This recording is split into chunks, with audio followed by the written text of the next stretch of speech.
穿越三国，你成为了诸葛亮麾下的一个小兵。然而此时恰逢大汉北伐时期，熟知剧情的你知道诸葛亮这次北伐必会无功而返。不过自己如今只是汉军中的一个大头兵，即便知道了这个结局，却也无法将自己知道的事告诉诸葛亮。他一个大头兵如何能见丞相的面？但好在你被一个老兵当成了细作，紧接着就把你带到了魏延将军的面前。此时魏延冷冷地说道：“你们二人谁是魏军的细作呀？”李浩辰还没来得及说话，老王却是赶紧向李浩辰一指：“启将军，正是此人。”魏延这才将目光移到李浩辰的身上，抬起头来，让本将看看魏军的细作长什么样子。李浩辰一言抬起了头，魏延却是眼前一亮，心中暗道：这个少年长得还挺喜人的，就看他那双眼睛，就好像是能看透人心一样。只可惜是个细作。魏延心里其实憋了一肚子的火，他刚从诸葛亮的大帐出来，为了如何进军之事，与诸葛亮狠狠地吵了一架。此时这不知道这个火该朝谁发呢？此时见到李浩辰，虽然觉得这个小子长得还行，却已经打算无论这个小子到底是不是细作，都要拿这个小子出口恶气。这模样长得还算是人模人样的，只是为何要来我军做细作呀？魏延的声音不高，却极有穿透性和压迫力，短短的几句话，却带着无边的杀气喷涌而来。老王额头上的汗珠立刻就下来了。魏延的这个威势，却也不是随便一个人就能挺住的。而李浩辰却仿如畏惧，却是直接就嚎了起来：“将军，我冤枉啊！我为大汉流过血，我为大汉立过功，我是大汉的功臣啊！”这话却说的魏延都懵了。这些士兵都是诸葛亮在汉中招募的士兵，连南蛮都没去过，这上哪立功？魏延却没有理会李浩辰，而是看向了老王：“你举发了他，因何告发？”老王哆哆嗦嗦地说道：“回大将军的话，适才小的们奉命砍伐树木，安营扎寨。小的说此次丞相北伐，必能克复长安，还于旧都。可此人却嗤之以鼻，不屑一顾，因此小的以为此人必是魏军奸细，因此举发。”魏延一听，却是冷冷的一笑：“克复长安，还于旧都，说起来容易，那个细作你不同意？”李浩辰心中却疑惑了起来，听魏延这话的口气，却好像不像是要斩了自己的意思。难道魏延已经知道自己不是细作了？只是这话却还要看自己怎么回。他想了想，这才说道：“魏将军，小的不是不屑一顾，而是此次丞相北伐，在实际上确实不错，可是却有一人没有被丞相计算在内，因此会让丞相这次北伐无功而返。小的不过是想起此人而已，却没有嗤之以鼻啊。”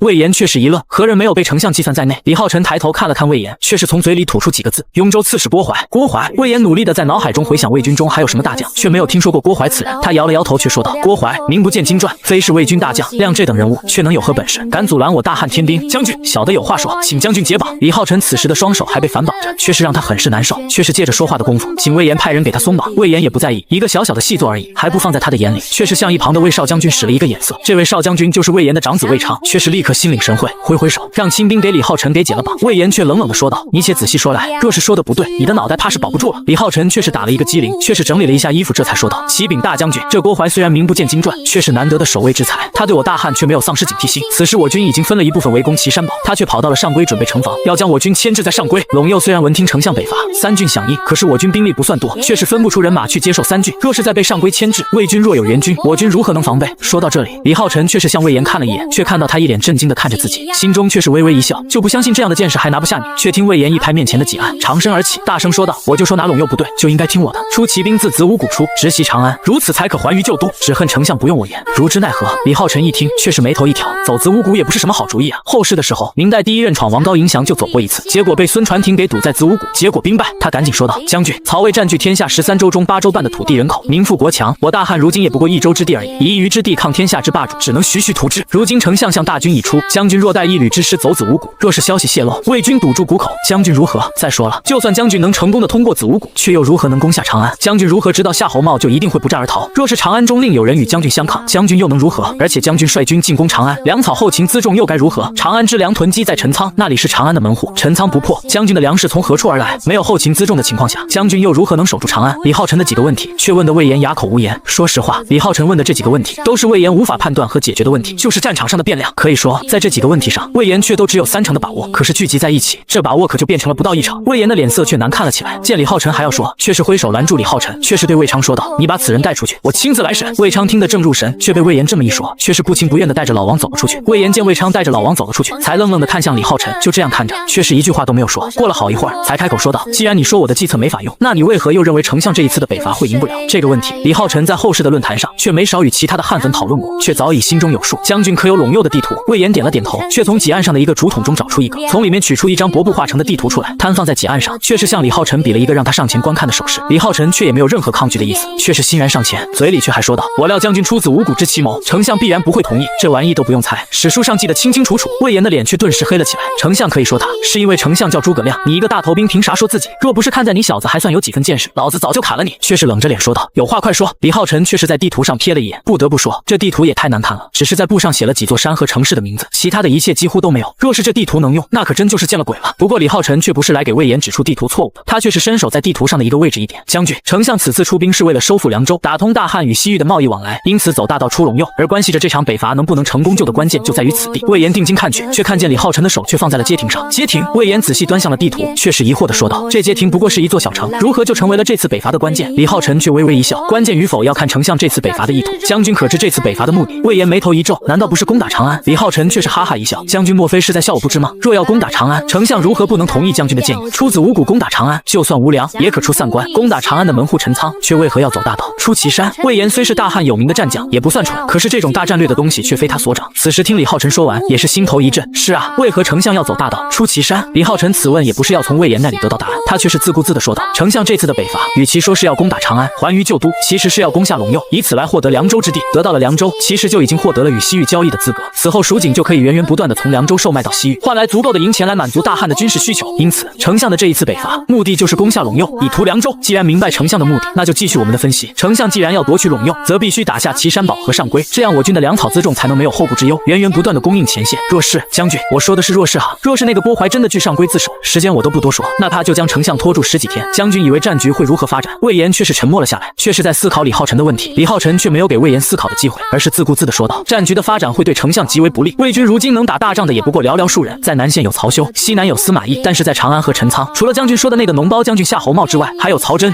张合，这2人可都是魏军宿将。若是得了我军进犯陇右的消息，曹真和张合必然领军来攻。到那时，我军被岐山堡和上邽拖住，无法分出大军迎敌，北伐失败已经是可以预料的事。”魏延却是不相信，一拍几案，却是说道：“丞相北伐，陇右3郡皆反，就算魏军大军而来，我军就不能聚一郡来克敌吗？”李浩辰却是哈哈大笑了起来：“将军莫非真的不知吗？试问丞相兵进陇右以来，除了陇西郡不将，丞相分出一军去攻打陇西之外，可见丞相分了兵马去到各郡接管城防，没有吧？为何没有？将军莫非真的不知吗？”魏延岂能不知？诸葛亮不愿意分兵去其他各郡的原因其实很简单，那就是汉军的兵力不够。诸葛亮此次发兵虽然号称10万，可是能用之兵也不过6、7万人而已。如今岐山堡又分走了诸葛亮1万左右的士兵，如今就算到了上邽，汉军可用之兵也不过5万左右。这点人马，诸葛亮还要指望挡住西援的魏军，如何还敢分兵？也只能让各郡自治，等到自己拿下陇右，并且击退魏军的援军之后，再来慢慢的收拾。魏延虽然知道，却没有说出来，这是面子问题。汉军北伐的声势闹得如此的大，却说兵力其实不足，这话说出来不太好听。李浩辰却是微微一笑：“将军，我也是汉军一员，岂能不知汉军的兵力始终不太够？因此丞相不愿意分兵各郡。请问将军，不分兵攻占各郡，若是再输给了魏军，那我汉军又可以割据哪个城池固守？”魏延喃喃无语。李浩辰却继续说道：“将军，正因为我军的兵力不足与魏军相持，丞相才会如此。小的再请问将军，若是魏军来援，这街亭可是战略要地？”魏延再次向地图上看去，却是皱着眉头说道：“从陈仓到陇右有2条道路，这街亭只是扼守了陈仓渭水道而已，为何魏军就不能从另外一条道路入陇？因为距离。”李浩辰斩钉截铁地说道：“这2条道路，也只有这陈仓渭水道入陇的距离最短，也可容纳大军通行。我若是魏军将领，必然会选择走这条路，确实可以缩短入陇的时间。所以这次北伐的关键点就在于断陇，而断陇的关键则在于守住街亭，不放魏军入陇。将军此时再看这街亭，是不是也觉得很重要了？”魏延看了好一会地图，却是这才恍然大悟，原来如此。李浩辰却叹了一口气，汉军除了诸葛亮之外，几乎没有人可以知道这次北伐的根本目的。这也让诸葛亮在知道张合大军准备入陇的时候，这才匆匆派兵扼守街亭。只可惜马谡志大才疏，却被张合击败，让这次最有希望的北伐就此失败。李浩辰是铁汉粉，在后世的时候就为诸葛亮这次北伐的失利而懊恼不已，不知道骂了马谡多少遍。此时再看魏延的反应，心中却是一沉。诸葛亮为了保密，不将这次北伐的战略目的告诉诸将，却会误事的。不过自己既然来了，就不会让诸葛亮重蹈上一次的覆辙。眼前的这个魏延不就是自己最好的帮手？却见魏延看着地图问道：“你说街亭是关键，那按你的意思，却该如何？”李浩辰却是脱口而出：“当在进军上邽的同时，就派兵进驻街亭，这样起码能抢出至少10天的时间，也能在魏军进攻的时候有所防备。”可他这话说完，魏延却是来回走了几圈，却是歪着头看着李浩辰说道：“你说的所有事情都只有一个前提，那就是波怀此人以上归小城，能挡我汉军猛攻10日以上。但是那波怀可真有这个本事？”李浩辰却是又叹了一口气，却是对魏延说道：“将军，曹丕可是一个昏君。”魏延不明所以，却还是实话实说：“曹丕虽然不如曹操，却也算是一个守城之君。”李浩辰点点头：“将军能说出这话，说明将军对魏军也算得上重视了。那么以将军来看，若曹丕不是昏君，为何会让波怀来做这个雍州刺史？”魏延一怔：“是啊，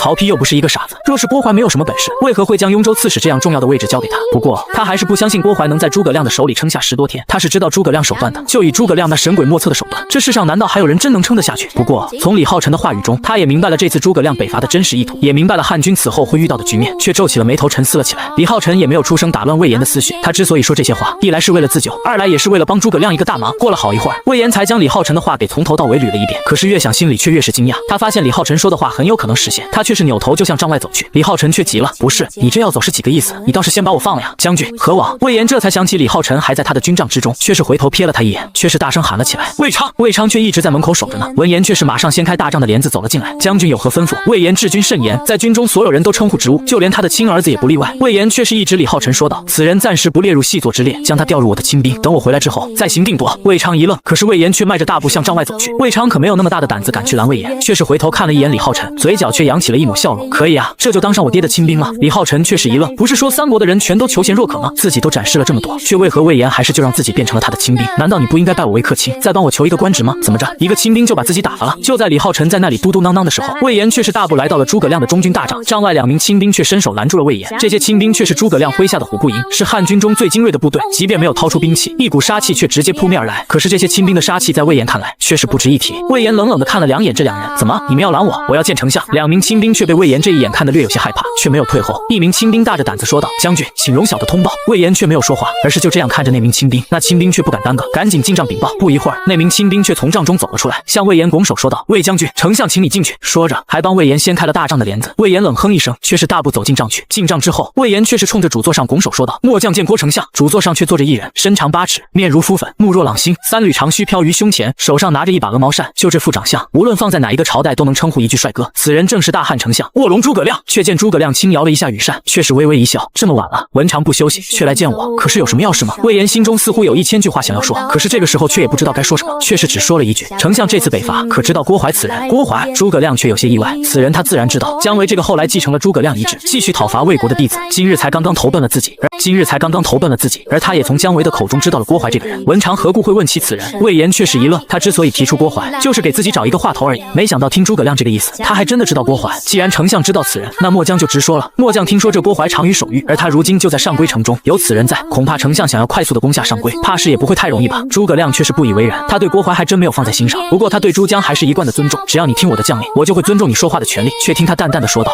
上邽不过小城而已，驻军不过数千，我要攻打上邽不过副手而已。就算那郭淮是天纵之子，也岂有以数千之兵抗拒我大汉天兵之力？”魏延一听，脾气却上来了。他与诸葛亮的关系一向不算太好，当年他投奔刘备的时候，诸葛亮就要杀了他，若不是刘备人后，怕是他的坟头草都3尺高了。此时却听诸葛亮如此轻描淡写，一股怒气却涌上了心头，却是脱口而出：“丞相这次北伐，无非是要夺取陇右之地，以贪图凉州。若是上邽城久攻不破，末将请问丞相如何给陛下交代？如何给天下臣民交代？”他这话很是不客气，可是他说出来之后，他却后悔了。诸葛亮毕竟是一国重臣，他这样后悔了。诸葛亮毕竟是一国重臣，他这样不客气，若是惹恼了诸葛亮，却又如何？诸葛亮听了魏延的话，却也没怎么往心里去。对他这次北伐不看好的人多了，也不在乎多魏延一个。不过这魏延毕竟是军中宿将，若是他也反对北伐，那军中可就要多费一些功夫才能收拾。既然他说了，却还不如反问他：上邽久攻不破，却也不是没有这种可能。不过文长既然星夜来见我，想必是有了主意，我洗耳恭听便是。魏延却是一夜对付攻打上邽，他却也没有很好的办法能加快进攻，而且如今距离上邽还有2日的路程，这仗都还没开始打呢，他如何能想出办法来？不过他也算有一些机智，脑子不过略一旋转，就想到了应对之策。丞相，请恕末将直言，若是上邽久攻不下，那咱们可就要想其他的办法了。末将不才，却有2策，限于丞相，你也有计。诸葛亮却有些意外，只不过今天白天魏延所献的骑兵出子午谷的计策却被他给挡了回去，这次莫不是又要提他出子午谷之计？这计却是一个险计，就算是他亲自来执行，成功率也不过1成而已。何况魏延呢？如今的大汉地少民贫，这将士们能少损失1点就代表了成功，所以对于这样危险的计策，他都是一贯不采用，为的就是让大汉将士少一些损失，说他谨慎也不为过，所以他很意外采用，为的就是让大汉将士少一些损失，说他谨慎也不为过，所以他很意外。他还以为魏延是又要说他的出子午谷之计呢，既然有计，何不说来听听？不过若还是出子午谷那样的用险之计，就不用再说了。魏延脸色却是一红，经过李浩辰的解释，他也明白了为何诸葛亮会拒绝他的计策。此时听到诸葛亮再次提起，却让他有些尴尬。不过他是谁？他可是如今大汉除了赵云之外唯一的大将，作为大将，他的脸皮却也是很厚的。不过是尴尬了片刻之后，却是马上就恢复了起来，却是对诸葛亮说道：丞相，那子午谷之计就不要再提了，末将有其他的说法。诸葛亮却来了兴趣，却是问道：那且说来听听。魏延镇定一下心神，这才说道：丞相，末将之计分为上下2策，这上策就是丞相可分兵3郡，只要能夺下3郡，即便魏军来援，我军却可依城自守，静待汉中援军，也不至于魏军到了之后，我军进退失据，无所依凭。诸葛亮一听，手中原本摇晃的羽扇却也不摇了。这个计策他不是没有想过，可是他手里的兵力实在是不多，这要是再分兵各据，他手里也剩不下什么人了。这对上邽和岐山堡还在魏军手里来说，却不是什么好事。魏延见诸葛亮不说话，却皱起了眉头，却自顾自地说了起来：丞相，若是觉得我军如今分不了兵，可是魏军弱智，我军却如何自处？丞相不如派遣义军先行前往街亭，修缮城防，以抗魏军如何？诸葛亮的眉头却锁得越加紧了，却是默默地从几案上取出陇右地图，仔细观看了起来。过了好一会儿，他才抬起头来，看着魏延，有些迟疑地说道：街亭。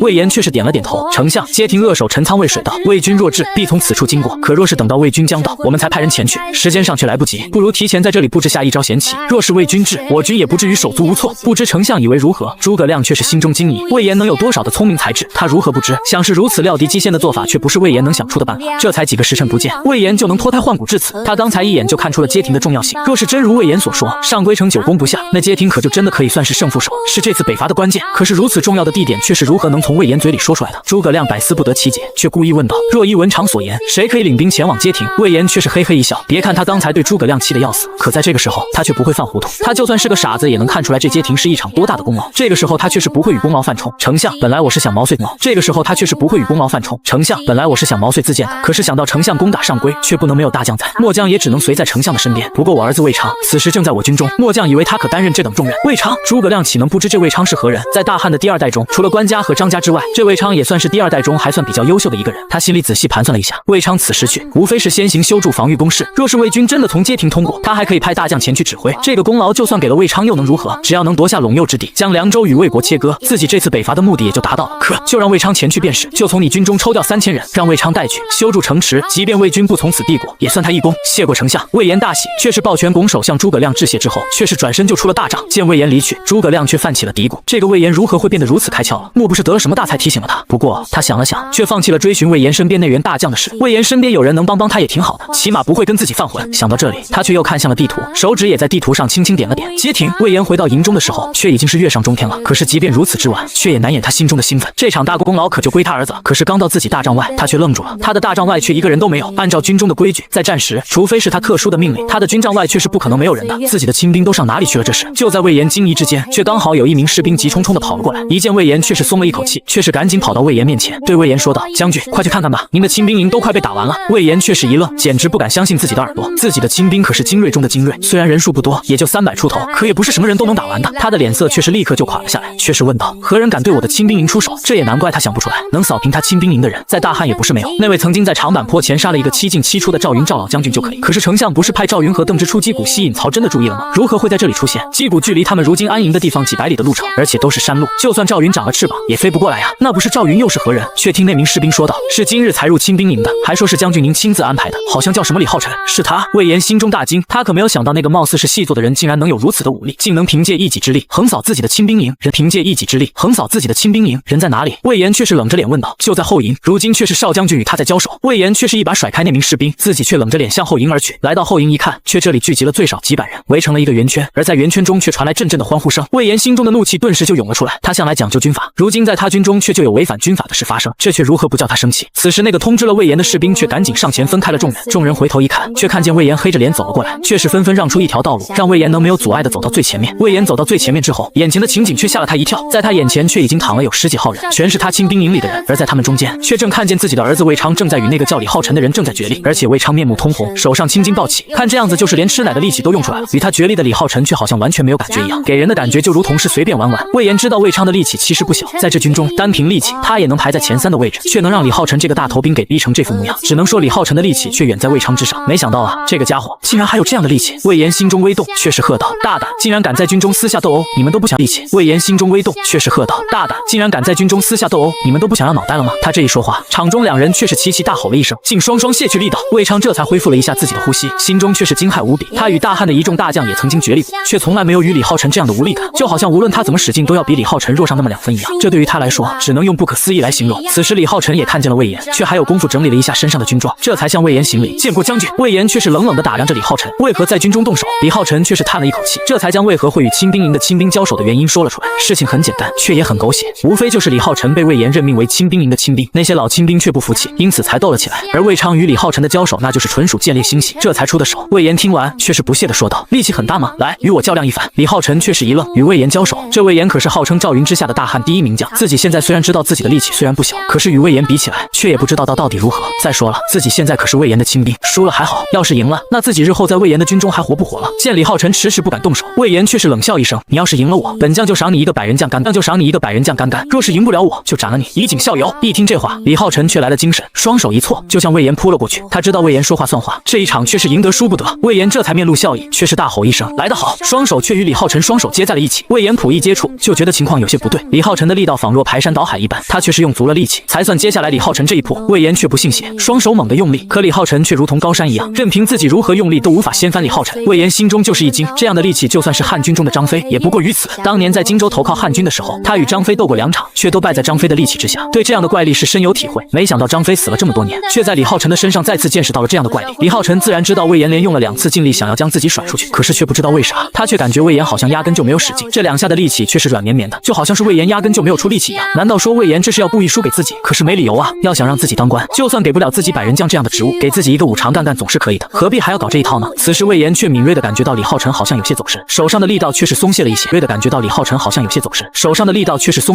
却立刻抓住机会，双臂使出吃奶的力气，想要将李浩辰一把掀翻。可李浩辰虽然在猜测魏延为何要这样做，手上却松了松劲，此时却也感受到了魏延的力气却在一瞬间变大了不少，却也顾不得多想，手上却是猛地一用劲，反将魏延给掀翻了出去。顿时，刚才还喧闹的场地却瞬间安静了下来，任谁都没有想到李浩辰还真敢将魏延给掀翻出去。李浩辰却也懵了，他觉得他自己收敛了一些力气，就这也只用了7分力气呢，怎么魏延就出去了？不多时，一阵笑声却从魏延摔落的地方响起，却见魏延颤抖着从地上爬了起来，嘴角还挂着笑容。好小子，力气还真不小。说着脚下就是一软，若不是魏昌眼疾手快搀扶了一把，他当时就得坐地上。父亲，你没事吧？魏昌情急之下却是忘记了军中的规矩，却直接称呼起魏延父亲起来，而魏延却没有动怒，反而微笑着摆了摆手，却是看向李浩辰，你小子这力气倒是也不小，看来这个百人将你还真做的也罢，从今日开始你就是我军中的百人将。李浩辰一愣，随即大喜，这做了百人将就不用去砍树了吧？而且更重要的是，魏延既然让自己当了百人将，自己那个细作的身份自然被推翻了。多谢将军。李浩辰却赶紧给魏延行了一礼，魏延摆摆手，却是示意李浩辰起身。行了，你这个百人将也算是当上了，今天就先这样，明日我再给你安排下属。说完，却是拉着魏昌就走。李浩辰看着远去的魏延父子，心里却泛起了嘀咕，这还要等到明日才能给我安排下属。不过既然魏延说了这话，那应该不会反悔吧？只是自己今晚还回原来的帐篷居住吗？话说魏延拉着魏昌回到他的大帐，一坐下才觉得双手酸疼，显然是刚才与李浩辰决力的时候将手筋给撑住了，却是不由得呻吟了出来。他这一声却就唬得魏昌赶紧询问，父亲是伤到哪里了吗？魏延却是摇摇头，无妨，不过我还有一件事要叮嘱于你。魏昌赶紧垂手而立，将军请吩咐。魏延却说道，刚才我已经去丞相那里请了去街亭的军令，就由你去吧。你明日出发，带3000人去，先占据街亭，整修城池，修筑工事，以备魏军。魏昌一愣，让我去？可是这不是小事吗？一个军中校尉就可以做事，又何必要我前去？这次诸葛亮北伐，他可是下定了决心要在这次北伐中立下不耻功勋的，却被叫去当个工程兵，算是怎么回事？魏延对自己这个儿子的想法却是心知肚明，知道他不想去，却是摇了摇头，糊涂。你可知道这一趟街亭之行是多大的功劳？北伐之胜败可都在你的身上。丞相说了，无论魏军到时候从不从街亭，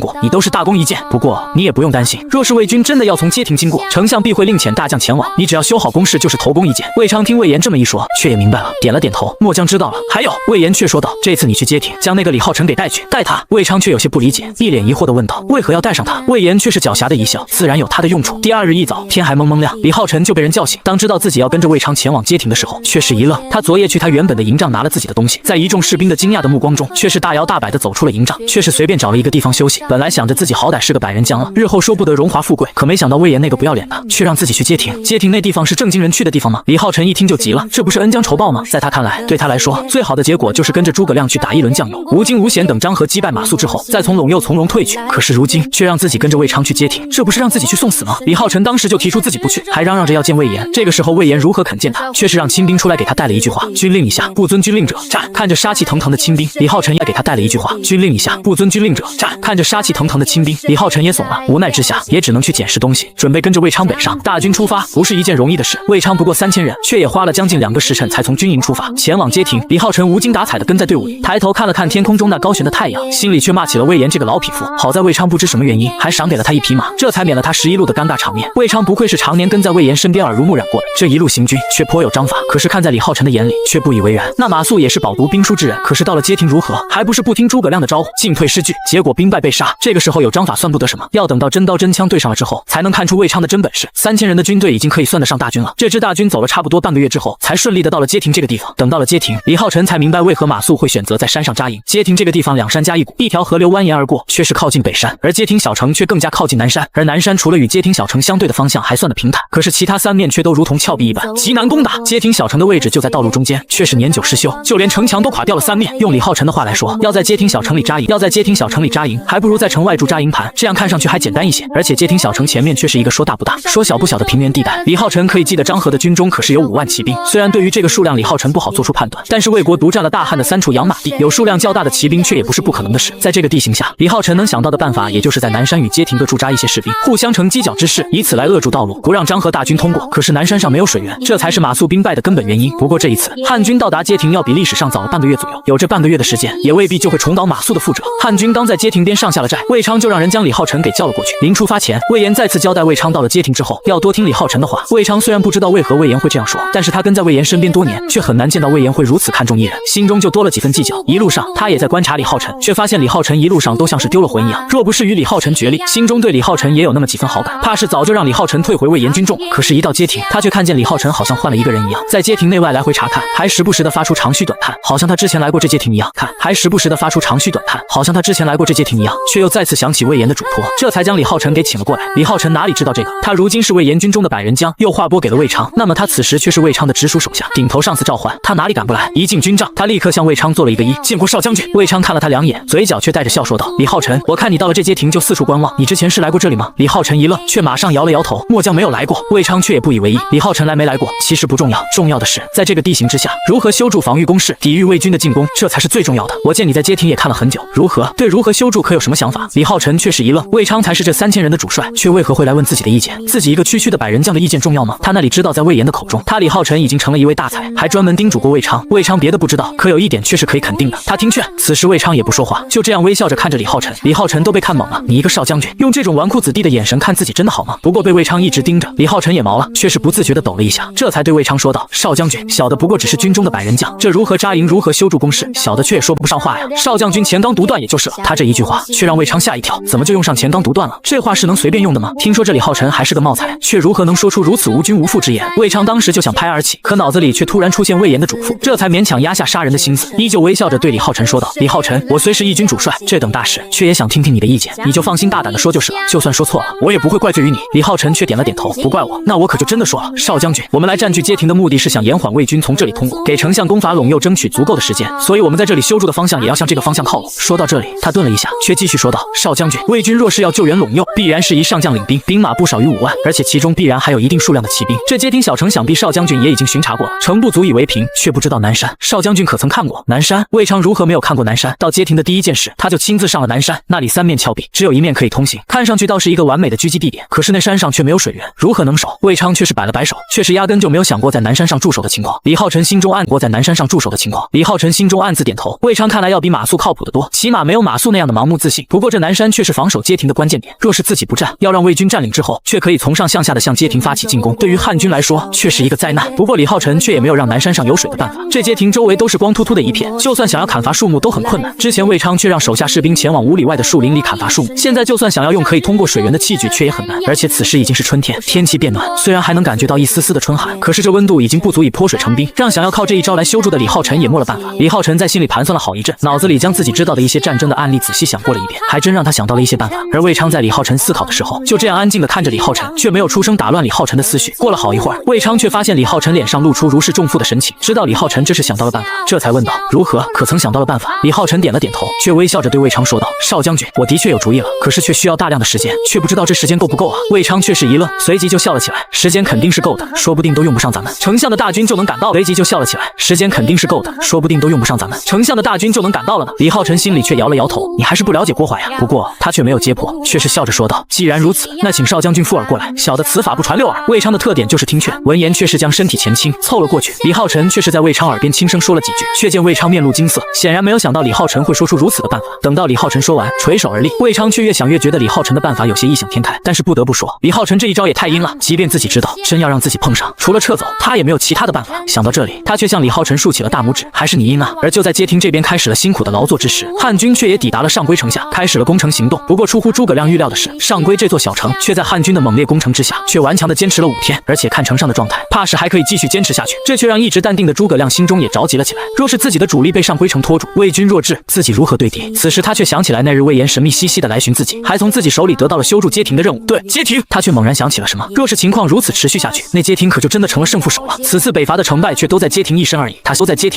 他心中微动，却是对魏延却愈发的看不懂了。此人既然有如此料敌机先的本事，怎么之前自己却不知道呢？看来必然是有人在背后指点于他。诸葛亮却是略微沉吟，却命人将魏延给叫来。等魏延到了之后，诸葛亮却笑眯眯的看着魏延：“文长，这郭淮果如你所说是个人才，如今我大军止步于此，你有什么好建议啊？”魏延心里那叫一个舒畅，跟着诸葛亮这么多年了，还是第一次听到诸葛亮如此客气，心里的感觉却如同3伏天喝了一瓶冰水一样的通透，这种感觉怎是一个爽字了得。诸葛亮见魏延不回答自己的问题，反倒在那里陶醉上了，心里却是又好奇又无奈，却是又喊了2声魏延：“文长，文长！”魏延这才回过神来，却是也知道自己失礼了，却是赶紧躬身行礼：“丞相，末将失礼了。”无妨。诸葛葛亮却还是那副笑眯眯的神情。你可有快速攻破此城的办法？魏延这才听清楚诸葛亮的问题，却是一愣。他就听李浩辰说了郭淮此人厉害，却没听说该如何加速攻破上邽。如今诸葛亮询问他，却又如何能回答得出来？丞相，这几日末将关郭淮用兵进退有据，颇有章法，急切之间，末将却也无法可施，除了强攻，却也好像没有其他的办法。诸葛亮一听，却颇有些失望，不过他也没太在意魏延的心。诸葛亮一听，却颇有些失望，不过他也没太在意魏延的心机，他是知道的，就算不知道，也没有什么可以纠结的。却见他长叹了一口气，却是说道：“既然如此，那街亭可就真的是重要之地了。”想着想着，他却转过头来看着魏延，却是微笑着说道：“文长，你之前提出要先派人收拾街亭，可是有人教你的？”魏延一愣，本想出言否认，可是看着诸葛亮那双清亮的眸子，心里早就想好的假话，却是一句也说不出来，只能头一低，却是说道：“正如丞相所料，是一个小兵教我的。”小兵？诸葛亮却来了兴致，你为文长久经沙场，却能听一个小兵的话？魏延尴尬的一笑：“丞相，我也不想听啊，可是架不住他说的有道理啊。”说着，魏延便将李浩辰跟他说过的那些话，却都告诉了诸葛亮。诸葛亮越听心中却越惊，他没有想到魏延军中的一个小兵竟然能如此清楚的知道自己的心思。什么叫知音？这才是知音啊！诸葛亮心中感慨，却还是说道：“既然如此，那人何在？且叫来见我。”魏延却是尴尬一笑：“丞相，那人却让末将给派去街亭了。”听到那人去了街亭，诸葛亮却也没有多失望，只要还在自己军中，早晚有见面的那一天。不过现在看来，街亭的重要性进一步的增加了。诸葛亮略一沉吟，却是对魏延问道：“如文长所见，街亭之众，以魏昌统兵3000，可以拒敌否？”魏延虽然很想说可以，却也知道他这样说就是送自己的亲儿子去送死，却是摇了摇头：“丞相，末将以为陇右3郡皆投向我军，魏军必不能容忍，必然会起大军入陇。末将儿子的本事，末将清楚。若是彼此兵力相差不大，末将儿子虽然不敢言胜，却也不会大败。可若是大军压境，末将却不看好。既然上邽急切不能下，不如分一支军马前往街亭，以拒魏军。”诸葛亮却叹了一口气，这次北伐，他一直不愿意分兵，就是要一直保持优势的兵力与魏军对战。可是如今上邽城却是这个样子，魏延却又提分兵之事，却如何让他心中不生忌惮之心？再看看吧。魏延见诸葛亮还是拒绝，却也没有说什么，却也一叹，如今也只有希望上邽城能尽快破城吧。汉军入寇陇右的消息也迅速传到了长安，却是惊得夏侯茂一日3惊。他在长安这段时间，除了着急之外，就再无别的事可以做，却是贪图享乐，几乎没有顾及长安的城防。如今诸葛亮大军压境，他却没了办法，心急火燎之下，却接到消息，曹真到了长安。曹真算下来与他是平辈，按理说他却不该惧怕曹真，可是曹真早年就跟在曹操的身后南征北战，在军中的地位却不是夏侯茂可以比的。而且曹真还是曹丕给自己儿子曹睿留的辅政大臣，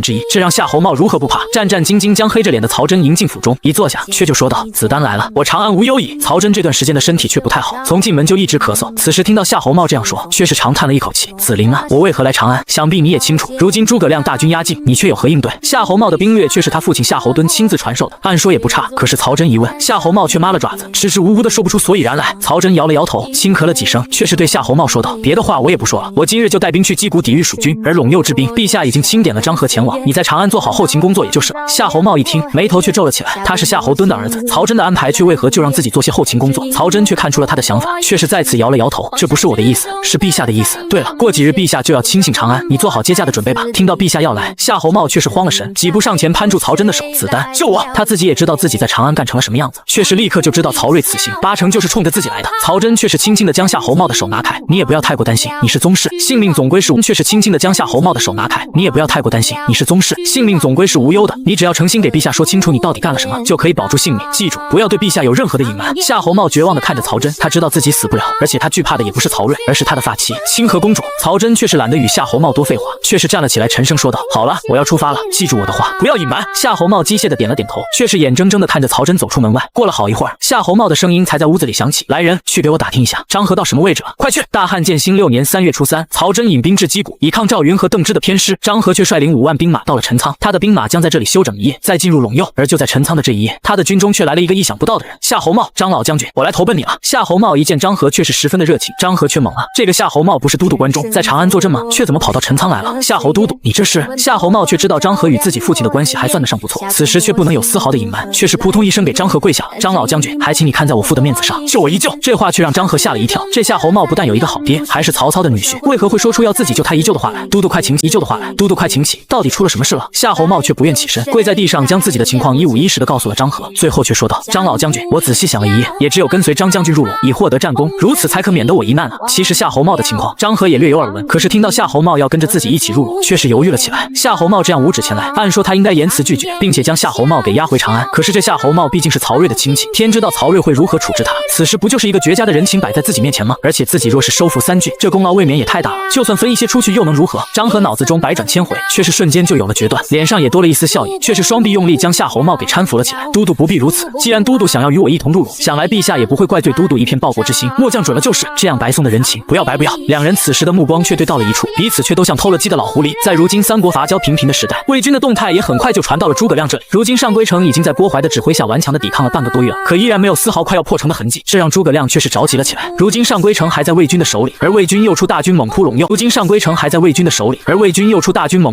这样一来，局势却马上就出现了恶化的局面。虽然曹真被赵云牵制住了，可是张合也是魏军中的大将，而且还带着5万大军。他若是来了陇右，大好的局面可就一朝丧尽了。他马上就召开了军事会议，大帐之中，诸军将领却都到齐。诸葛亮也不客气，开门见山的说道：“诸位，如今上归城久攻不下，张合却亲领大军前来，伪帝曹睿也到了长安，如今却该如何是好？”众将却是面面相觑，唯有魏延却是蹭的一下就站了起来，扫视了帐中众人一眼，这才带着几分得意的说道：“丞相，如今张合领兵亲来，必然会经过陈仓渭水道的街亭。前日丞相不是已经派了我子魏昌前往修筑城防吗？如今想来应该已经差不多了。丞相不如派一大将分兵以往，如此可抗魏军。”他这样一说，诸将却才想起来，好像前几日丞相真的派兵出去了，原来是去街亭了吗？丞相明智啊！众将顿时看向诸葛亮的眼神中都透出一丝钦佩。诸葛亮却也不贪功，羽扇轻挥，却是说道：“这也多亏了你的建议。哟呵，派兵去街亭修筑城防的事是魏延提出来的。”众将的眼神却都一变，没想到啊，魏延，你这悄无声息的就发生了改变，我们很难适应啊。不过众将却想明白了，既然现成的城防有了，这防御起来可就没有难度了呀。那谁去街亭，不都是妥妥的功劳吗？众将的眼神立刻就亮了起来，纷纷看向诸葛亮。这样的求战的信号也被诸葛亮给收到。闻战而喜，这对于每一个统帅来说都是一件好事。可是这次的街亭之战却十分的重要。诸葛亮扫视了一圈帐中诸将，心中却实在的放心不下。若是赵子龙在此，自己何愁无将可派？魏延却眼睁睁的看着诸葛亮，心里却在盼着诸葛亮赶紧点他的名字。便官帐中诸将，谁还能比自己更有资格？可诸葛亮却偏偏最不同意的就是派他去。蜀中本就派系林立，而诸葛亮却费了好大的功夫将其压了下去。如今若是再重用魏延，那本就全是滔天的荆州派可就真的压不下去了。这也就是诸葛亮为何会坚决拒绝魏延提出的出资5谷的计策的原因之一。怕损失自然也是怕的，但是防止荆州派做大才是最根本的原因。诸葛亮来回看了一圈，心中却在不断的斟酌到底让谁去才更加合适。正在他斟酌之时，却见众将之中站起一人，冲着自己抱拳拱手：“丞相，属下以为张合此来虽有大军，却劳师远征，不足为奇。如今拿下上归才是我军重中之重，属下不才，愿意领大军前往，为丞相分忧。”诸葛亮定睛一看，确认的此人正是自己的学生岳西太守。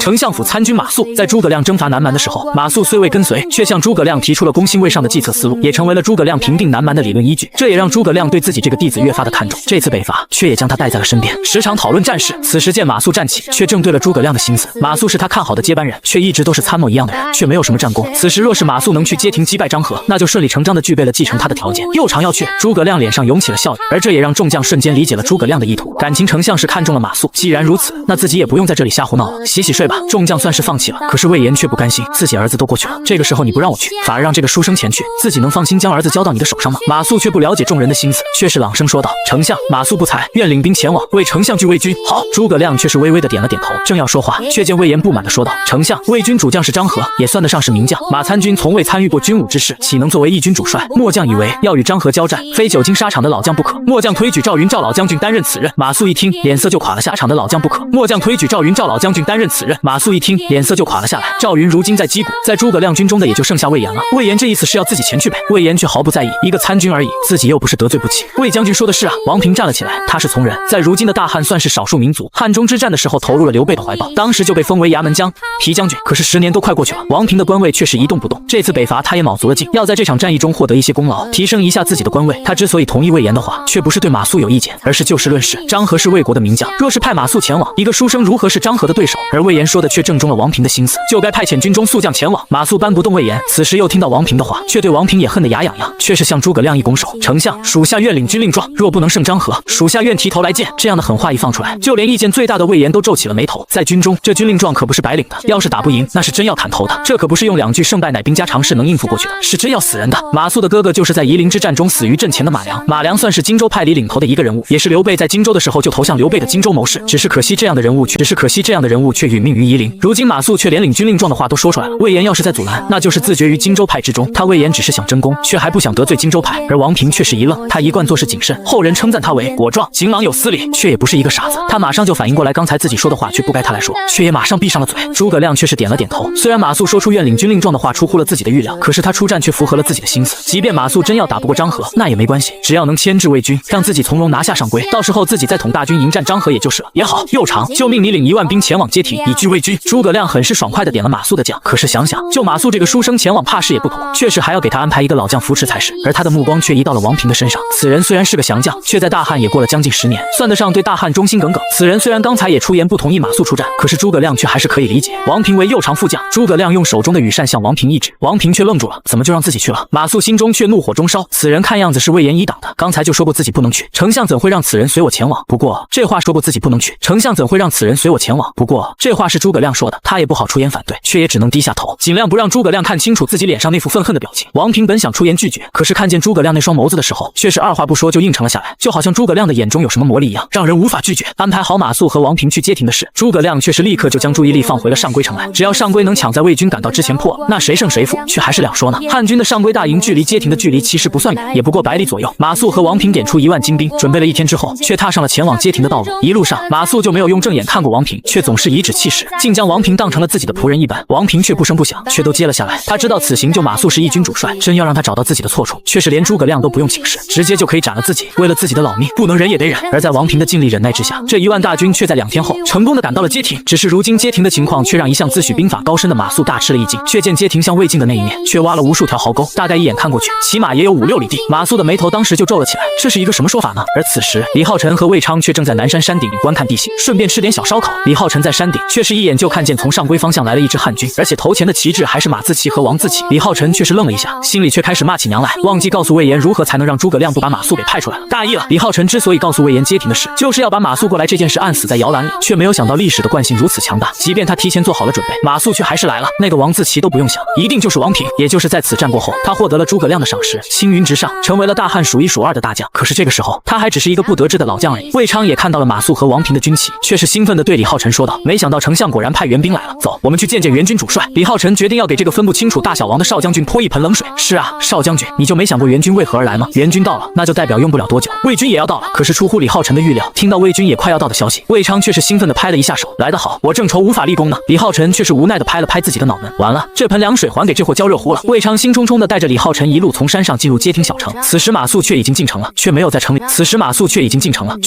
里居住，反倒站在城门处等着两人。2排刀斧手排列整齐，个个虎视眈眈。1万大军正在陆续进城，而王平却在张望着街亭的设置。这情况好像有点不对啊！李浩辰看着那2排刀斧手，心里就涌上了一种不祥的预感。果然，魏昌刚报了自己的名字，却被马谡厉声喝止：“大胆！你既然奉了丞相的军令到此修筑城防，就修成了这个样子，你不觉得愧对丞相吗？”魏昌一愣，刚要将自己这3000人在这里修筑的工事给马谡解释清楚，却没想到马谡却大手一挥：“你什么都不用说了，今日不斩你，我愧对丞相，来人，将他斩了！”李浩辰眼睛都直了，他能理解马谡想要杀人立威的想法，可是你不问一下要杀的人的背景，就这样生杀呀？你就不怕魏延知道了，直接杀了你全家？魏昌也懵了，他到马谡面前拢共就说了自己的名字而已，就要被斩，这是哪门子道理？他身为魏延的长子，随军多年，什么时候受过这样的遭遇？眼看那些刀斧手大步而出，就要拿下还在失神的魏昌，李浩辰却是急中生智，却是朗声说道：“少将军，既然马参军要斩你，小的却也就不得你，不过小的会将你的死讯告诉魏延将军的。”说到魏延将军，他还特意的提高了一些音量，却是故意让马谡听见。果然，听见魏延的名字，马谡瞬间瞪大了一些音量，却是故意让马谡听见。果然，听见魏延的名字，马谡瞬间瞪大了双眼，急声呼道：“且慢，将人带回来！”李浩辰却差点没笑出声来。果然与自己猜测的一样，这个马谡明显是知道了魏昌是魏延的儿子，这才不敢下手。马谡还真是因为这个才喊停的，他来的时候就已经想好了，等他到了街亭，却要找出一些纰漏，将负责修筑的人给杀了，以此来立威。可是他却忘记了负责修筑街亭的正是魏延的长子魏昌。其实诸葛亮在发任务的时候，魏延就说过已经派了他的长子魏昌到了街亭，可那时候的马谡一心就想领兵到街亭来，却是压根就没有仔细听魏延的话。他这时也没有通报王平，王平却正一脸懵呢。此时却突然见到马谡叫人住手，却是赶紧说道：“马参军，此人修筑街亭有功，岂能如此就杀了？请马参军高抬贵手。”马谡本有心要放过魏昌，可是王平这么一说，他却觉得自己面子上有些挂不住，却是厉声喝道：“王平，你住口！你看看这街亭让他们修成了什么样子，除了沟沟坎坎，就是那个破营地，这样的城防就想挡住魏军，我看是妄想，不能失心用事，跑来这里糊弄丞相和我等，这样的人难道不该斩吗？”王平却是一噎，却没有想到自己给了他一个台阶，可他却死活不下来。李浩辰却是知道马谡这个人小心眼，小心眼的人一般都比较敏感，这个时候要是如此轻易就放了魏昌，怕是脸面上过不去。要想让马谡放了魏昌，还得另外给马谡递台阶。将军，非是我等不愿意修筑城防，实在是这街亭周围没有树木，我等就算想修，却也没有材料啊！还请将军看在魏延将军的面子上，饶过少将军这一次，魏将军必然会感谢将军的。李浩辰却是赶紧向马谡行礼，说了足够让他下台阶的话。与李浩辰猜想的一样，在听了李浩辰这话之后，马谡那副原本铁青的脸却缓和了下来。也罢，看在魏延将军的面子上，就饶过你这次。2名刀斧手刚要放了魏昌，却听马谡又悠悠地说道：“不过死罪可免，活罪难逃，打20军棍，拉下去！”李浩辰心里却是长长的叹了一口气，就马谡这个人情卖的，还不如不卖。人家魏昌本就没有犯错，是你要立威，又惧怕魏延的报复，却又将人给放了回来。这功夫估计是觉得自己丢了面子，又要给魏昌20军棍，这不是脱裤子放屁，多此一举吗？他不过是个百人将，却也压根就进不了马谡的法眼。见马谡转身与王平说话，李浩辰自己知道自己留在这里也是无趣，却是向马谡和王平行了一礼，却是跑去看魏昌受刑了。20军棍说慢也慢，可是说快却也很快。这些行刑的士兵怕是都知道了魏昌是魏延的儿子，这下手却也颇有章法。20棍打完了之后，魏昌的屁股连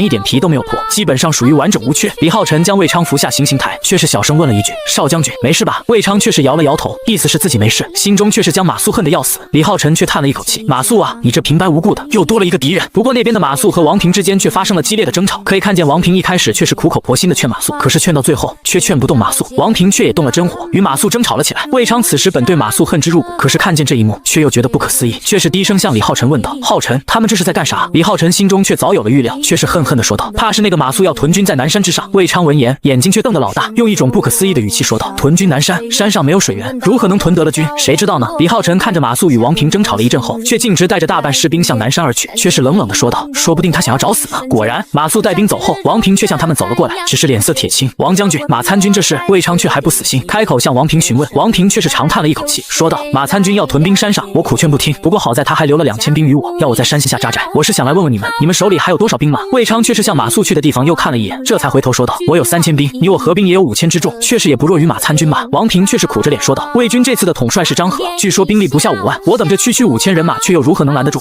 他的一声叹息，却让魏昌心中莫名的胆寒了起来。名将领兵，而且兵力还是自己的10倍，而自己这边若是合兵一处，却也未必不能坚守。可马谡却偏偏又带走了8000人马，现在看来这场仗可不太好打呀。李浩辰心中却也在感叹，他做了这么多的事，就是为了不再出现历史上街亭的覆辙，却没想到马谡还是跟历史上一样做出了这样的事来。居高临下，背水一战，这说起来好听，可是你马谡一不是韩信，二不是项羽，你凭啥能这样去做？你以为你是神仙吗？真拿自己当兵仙霸王了吗？不过好在他却预料了这个场面的出现，却早就准备下了后手。李浩辰却是微微一笑，对王平和魏昌说道：“两位将军，马参军也是一个有想法的人，他要上山就让他上山吧，只是这里的情况还需要两位将军赶紧禀报给丞相知道。为了不让他着急，我觉得两位还是画出地理图本送过去比较好。”魏昌还没说话，王平却急切地说道：“说的是，出发之前丞相急切地说道：“说的是，出发之前丞相就交代过，让我们到了之后立刻向他汇报情况。如今看来，我就是想遮掩一二也是不行的了，我这就去修书，两位请便。”说完，王平就急匆匆地向自己的军帐走了过去。魏昌却是咬着牙说道：“走，我们也去修书。”李浩辰却看向了远处正在爬山的马谡，心中却是一声长叹。如今马谡的敌人又多了一个，而此时张合率领的魏军前锋距离街亭还有50里，敌军将至。马谡的大军刚上山，事后就来报说张合的前锋已经快到街亭了。王平却刚写完给诸葛亮的文书图本，听到消息却急匆匆地从帐中出来，刚好碰上魏昌和李浩辰。王平神色严峻，径直来到大营的瞭望楼上。魏昌和李浩辰也不敢怠慢，跟在王平的身后。魏军的前锋果然是骑兵，王平他们刚上瞭望楼，魏军的骑兵就到了，只是看着面前的沟，却是止步不前。王平看了一会，却冷冷地说道：“魏军前锋不下3000人，全是骑兵。”李浩辰仔细观察一下，却微笑着说道：“无妨，我这战壕防的就是骑兵，他们过不来。”魏昌也说道：“只是前锋已至，张合的大军却还会远吗？浩辰，不可小视。”李浩辰却笑着说道：“少将军放心，咱们的这个战壕四通八达，除非张合舍得用人命来填，不然很难能突破到大营前。而且这3000通八达，除非张合舍得用人命来填，不然很难能突破到大营前。而且这3000人都是骑兵，骑兵的冲锋优势在咱们的战壕面前毫无用处，他们是不敢进攻的。”果然，魏军的骑兵在汉军修筑的战壕前盘桓了许久，却也没有发动进攻，最终却还是退了下去。看到魏军的选择，李浩辰却笑了，今日算是熬过去了。看来魏军想要攻城，却要等到张合到了。少将军，可让诸军严加防范，该休息休息，该值班的值班。魏昌点了点头，没问题，我这就去。对了，魏昌刚要走，却被李浩辰给叫住。少将军，将咱们这几天搞的旗给准备好，很快就能用上了。魏昌点头而去。王平看着魏昌对李浩辰言听计从，心中惊疑。看李浩辰的装扮，顶了天也就是一个百人将。魏昌是魏延的大公子，什么人没有见过，却为何会对李浩辰言听计从？你是百人将？王平满是疑惑地问道。李浩辰颇有些得意地说道：“正是，刚上任15天。”听到李浩辰这个百人将才刚上任，王平却更加疑惑了。难道此人是魏延专门找来保护魏昌的？可是看魏昌对他的态度，却也不像是对自己的下属啊，却好像是对待朋友一样。而且看李浩辰的脚下虚服，也不像是会武艺的人呀。不过王平不继续追问的习惯还是很好的，他心中虽有疑惑，却也没有继续追问，而是静静地看着李浩辰。李浩辰却对王平的目光丝毫不在意，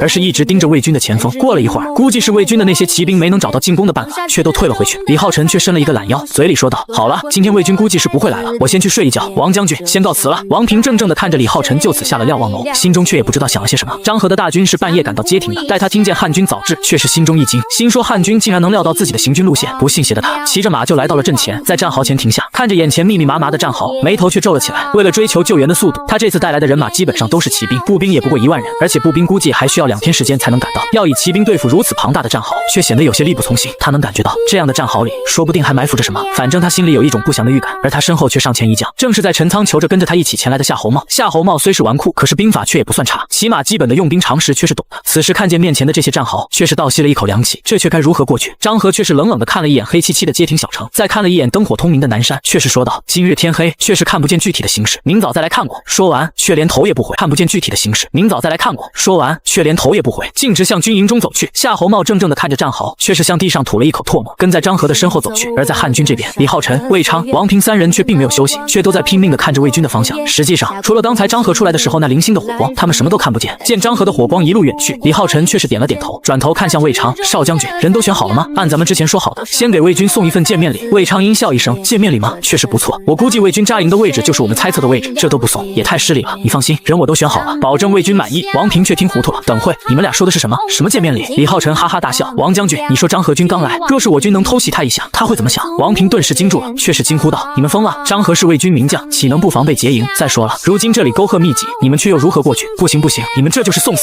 我不能同意！”李浩辰与魏昌对视一眼，却是齐声大笑起来。魏昌笑得都快抽了，而李浩辰虽然没抽过去，可样子却也比魏昌好不了多少。李浩辰边笑边说：“王将军，你不会以为我们就这样堂而皇之的走过去吧？”王平愣住了，却是没有明白李浩辰这是何意。李浩辰此时却收敛了笑声，对王平说道：“王将军，你真以为我们到了这里，除了挖这些战壕就什么都不做吗？你随我来。”说完，也不管王平是否跟着自己，却是扬长而去。魏昌也对王平说道：“王将军，走吧，保证能给你一个惊喜。”也跟着李浩辰而去。王平犹如丈二西南角，掀开地上的一块草席，却露出了下面的一个地道。诺，王将军，这条地道可以通向魏军的军营，之后的事还需要我来说吗？王平瞪大了自己的眼睛，却是不敢相信地道的存在，指着那个地道却支支吾吾地说道：“你说这地道可以通向魏军的军营，你们却又如何能知道魏军在哪里扎营？”李浩辰得意一笑：“有少将军在，自然可以知道，这不是基本功吗？”王平无话可说了，看着地道，却突然冒出了一个想法：既然有地道，我们何不全部通过地道，在魏军营地搞他一个中心开花，如此可大胜。他想的很有道理。5000汉军突如其来的进入魏军的军营，魏军必然大乱，如此就算是张合也不好使。可是李浩辰却叹了一口气：“王将军，你也太看得起我们了，我们就3000人，又要挖战壕，又要扎营的，如何能挖出能让5000人一起通行的地道？我也实话告诉你，这地道也只能容纳1人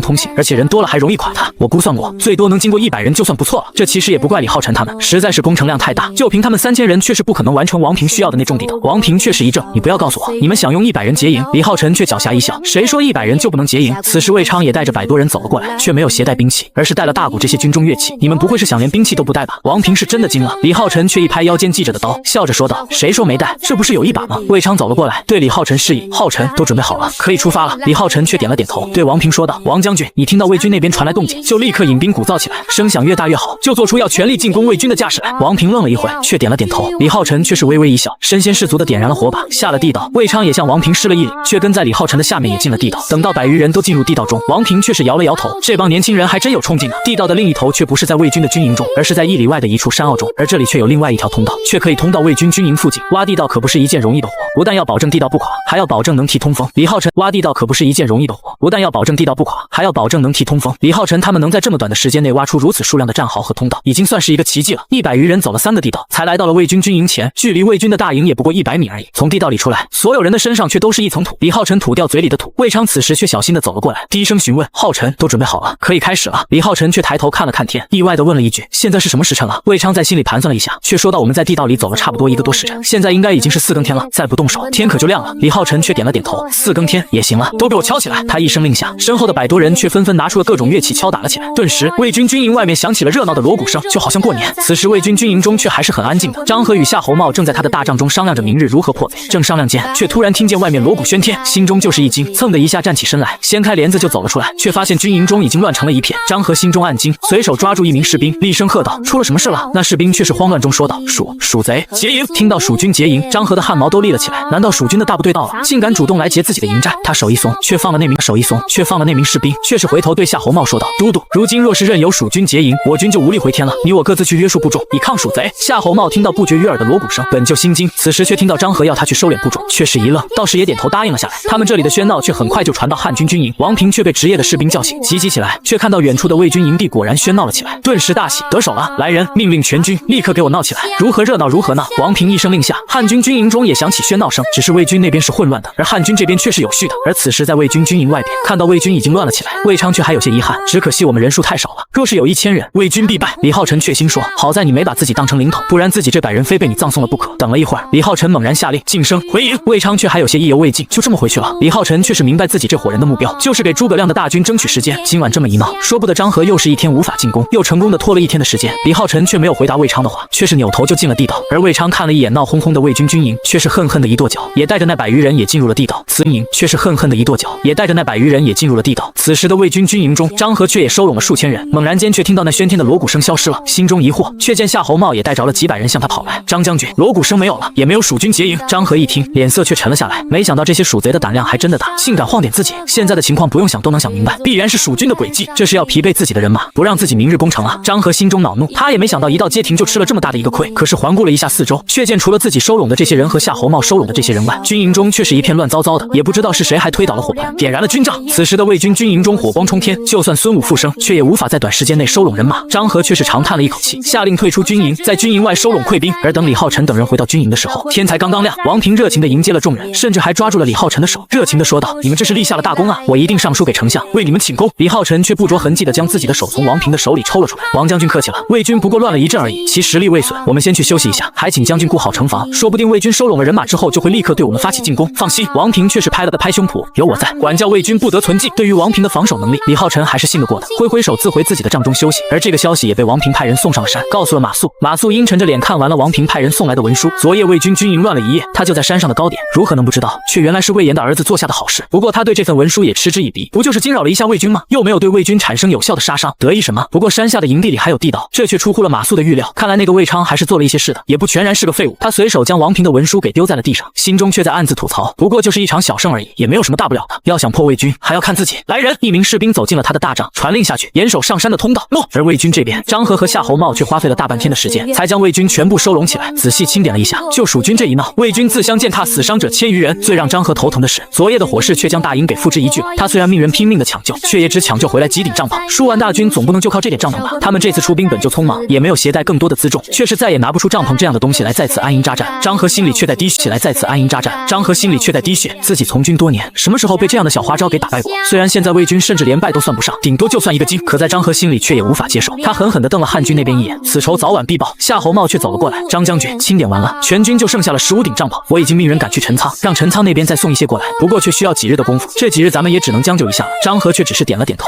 却一直看向汉军的方向。过了一会儿，张合却突然问道：“都督，为何汉军的那些沟坎全都在街亭小城前，却没有延续到那座山上？”他的手一指，指着的方向赫然就是马谡驻扎的南山。夏侯茂顺着张合的手指看了过去，却也皱起了眉头，看样子那座山上也驻扎了一部蜀军，这是打算与街亭形成犄角之势。张合却摇了摇头，我看不像，你看街亭的那些沟坎，却连从那座山也给防了起来。与其说是与街亭形成犄角之势，还不如说是在防我们，防我们。夏侯茂一愣，却随即反应了过来，张将军的意思是，蜀军之所以抢占那座山，就是为了防止我们抢下那座山，对街亭形成辅攻之势。正是。张合却是拍了一下手掌，可是这也分散了蜀军的兵力。若是蜀军2处兵合作一处固守街亭，我或许还会费点手脚。可是如今他们若是蜀军2处兵合作一处固守街亭，我或许还会费点手脚。可是如今他们竟然敢分兵以拒我，这是送上门来的肉。将军的意思是，先吃掉山上的蜀军，再想办法对付街亭里的蜀军。夏侯茂能都督关中，也不是一个蠢货，却是立刻就反应了过来。张合却蹭的一下从地上弹起来了，却是叫来斥候传令，命你去那座山查探一番，将山上的情况全都给我搞清楚。斥候领命而去。张合此时却看向了魏军将士，见他们大多困倦，却也只有无奈的说道：“先让大家休息一天，明日再行攻城。”等到入夜时分，斥候却回来了，还给张合带回来了一个好消息，那座山上没有水源，所需的水却要下山从北山脚下的那条河里去取。张合却是大喜，没有水源也敢驻扎，这是真正的找死了。他当即下令全军饱餐一顿，好好休息一晚，明日进攻。李浩辰他们又是无惊无险的度过了一天。等到第2日天亮的时候，魏昌却到了李浩辰这里，急切的说道：“浩辰，魏军动了。”李浩辰却赶紧穿好衣服，跟着魏昌来到瞭望塔上。王平却已经到了这里，却是面色沉重的看着远处向街亭进军的魏军。李浩辰定睛一看，却见魏军在街亭前面的沟坎前却停了下来，却还分了一支军马将南山给围了起来。剩余的魏军却摆出了防御的阵型，分明是在防着街亭里的兵马出来营救南山。李浩辰的眉头却也皱了起来，张头却也皱了起来。张合果然不愧是魏国名将，却是看出了街亭唯一的破绽。若是没有南山上的马谡，此时在街亭的汉军就有13000之数，却是足够张合喝上一壶了。虽然不敢说让张合无法攻进来，但是想要拖住张合个把月，却也不是什么大问题。可是偏偏马谡却带了8000人上了南山，一旦被围，除非霸王复生，否则绝难冲破魏军的包围。李浩辰本来是想让魏军将注意力都放在街亭这里的，却是故意没有修筑街亭小城的城防，却没想到张合却压根也不上当。此时南山上却也喧闹了起来，估计是也发现了魏军的目标其实就是南山。却见过了一会儿，南山上却杀下来一彪军马，想要从魏军的包围中冲出来，可是张合却亲自出阵，硬将那支军马给挡了回去。王平一看就急了，丞相让他与马谡一同来保街亭，若是马谡真的出了什么事，他如何有脸回去见丞相？再说了，南山军若是被魏军给灭了，街亭的这5000士兵如何能守得住街亭？他当即就要带兵亲自去救援，却被李浩辰给拦了下来。王将军，稍安勿躁，再等等。